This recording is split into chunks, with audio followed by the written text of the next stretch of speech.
Isa na namang araw, nakasama nyo si Provincianong din. Sinapian nga tayo ng kasipagan ngayong araw na to. Kaya kung ano-ano na lang yung ginawa natin, mula paglalaba, pagluluto, hanggang sa pagkain. Sa sobrang busy nga natin itong mga nakarang araw, ay natambakan na talaga ako ng mga labahin. Hindi ko rin kasi talaga uso yung magpalaba. Kahit nasabihin natin na meron akong pambayad, simula pagkabata, ako na talaga yung naglalaba ng mga damit ko. Yan yung natutunan ko sa mama ko. Paano ba naman kasi? 5 kaming magkakapatid na lalaki. Tapos, wala rin talagang maglalaba. Natuto lang ako maglaba nung makita ko na si mama ko na umiiyak dahil sa sobrang tambak ng labahin. Imagine mo ba naman kung sabay-sabay kami magbihis? Tapos, puro pantalon na maong o shorts na maong yung lalaban ni mama. Talagang mangiyak-iyak talaga siya noon. Kaya simula nung oras na yon, hindi na rin talaga ako nagpatumpik-tumpik pa. Sabi ko sa sarili ko, matututunan ko ang paglalaba. Para sa akin, wala naman din talaga sa kasarian yung paglalaba. Kung marunong kang maglaba, aba, plus points yan. Mas lalo kang pupogi, sabi nga ni mama. I would, manong! Isa nga sa mga pinagmamalaki ko, marunong ako lahat sa mga gawaing bahay. Ang kulang na lang ngayon sa akin, yung may bahay. I would, manong!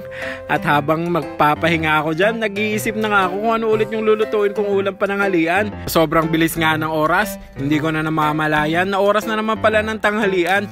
At habang nagpapahinga nga ako dyan, lumapit itong alaga kong si Aki. Alam niya hatang pagod ako, kaya naman niyakap at hinalikan niya ako.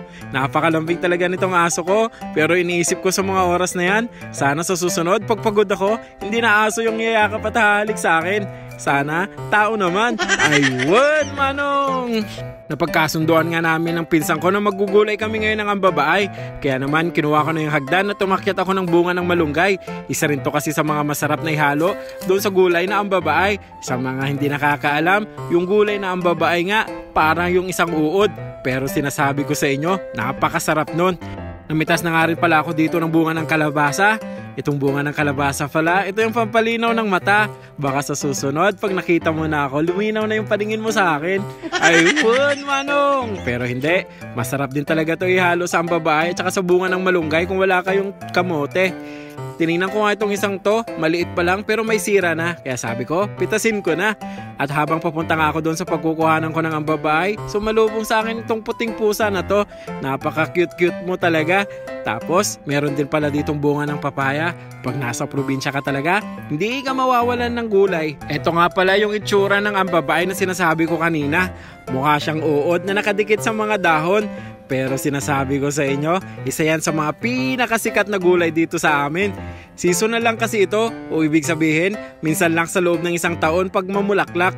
Kaya naman pag namulaklak na ito, abay nag-aagawan na kami talaga dito sa puno neto. Paunahan kami at sabi ko nga sa inyo, halos araw-araw, ito na yung nagiging ulam namin. Nagre-reklamo na nga minsan yung mga bata. Sabi nila, baka tubuan na rin daw kami ng ambabaay sa loob ng aming tiyan. Pero para sa akin, hindi ko to ipagpapalit sa kahit na anong klaseng luto ng karne. Hindi ko rin talaga matitiis na hindi mag-ulam ng ganito. Ito kasi yung isa sa mga pinaka-paborito kong gulay simula nung bata pa ako.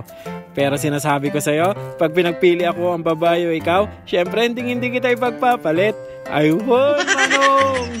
Medyo mahirap nga lang ang pagkuha nitong ang babae. Paano kasi? Nasa dulo sila.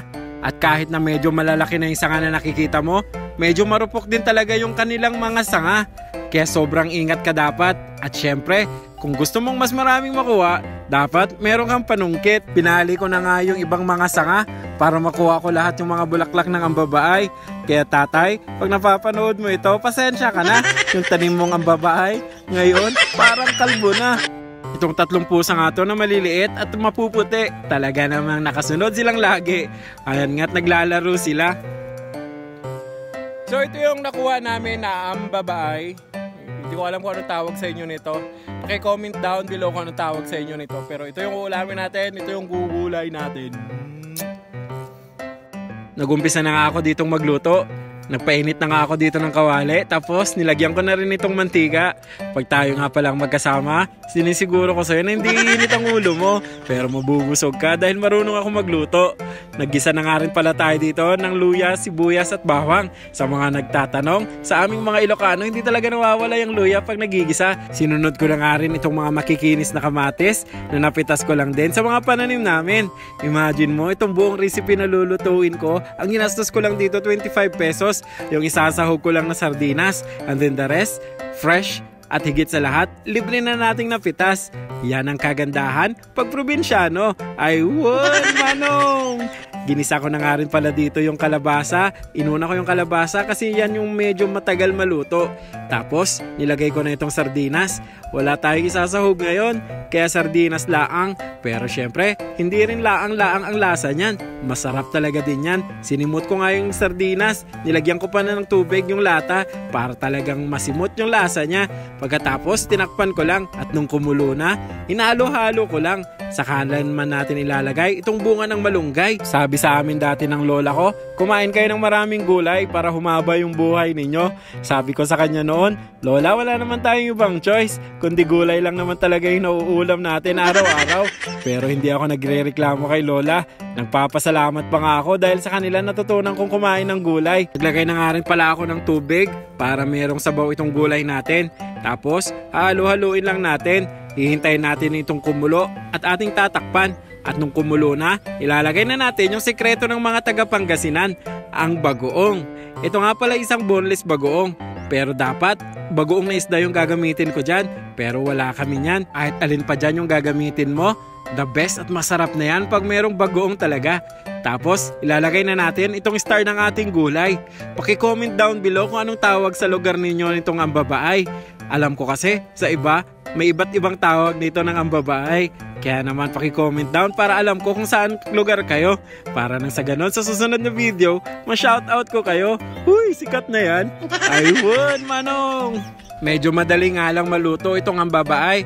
Kaya konting halo-halo at konting pakulo lang neto. Tsak, mabango na yan. At ready na yan kainin. Sabi ko nga kila mama ngayon, konti lang yung kanin na ihahain. Paano ba naman kasi? Gusto ko magpapaklang nitong gulay. Kaya naman sabi ko sa kanila, mag-ready na sila dahil kakain na kami sa SM. Yung pinagmamalaki nga naming SM dito, syempre lahat ng mga taga-probinsya meron nun. Silong ng mangga nga pala yung ibig sabihin nun. At makakakain ka sa SM, sa halagang 25 pesos lang na magagastos mo. Saan ka pa? Sa probinsya lang yan. Ayun, manong! Pagkatapos nga ng ilang minutong pagluluto, ganito na yung itsura ng gulay natin. Ito na yung pinakamasarap na part talaga, yung tikiman time. At sa mga oras na to, syempre galit-galit na muna. Kanya-kanyang hanap ng pwesto para makakain na. Sabi ko nga sa kanila, wag na tayong gumamit ng mangkok. Igitna na lang natin lahat ng mga naluto. Tapos, kanya-kanyang kuha na tayo. Sa sobrang sarap nga nitong kinakain naming gulay, nakalimutan kong nagvi-video pala ako. Kaya sabi ko kay Chirilyn, ilipat ko yung camera para makuhanan kaming lahat at makita kung sino talaga yung pinakamatakaw sa amin na kumain. Eto nga si Auntie lang, nakataas pa talaga yung paa. Feel na feel niya talaga yung kumain. Nag-enjoy nga kami dyan at sinasabi ko sa inyo, halos 1 oras kaming kumain. Kasama na rin yung chismisan. Yung dalawang mga kasama ko kasi number 1 sa Marites. Pero hindi buhay ng iba yung pinag-uusapan namin, kundi sarili-sarili naming buhay. Oh, kita ang ebidensya kung sinong pinakamatakaw. Sinong nahuling kumain.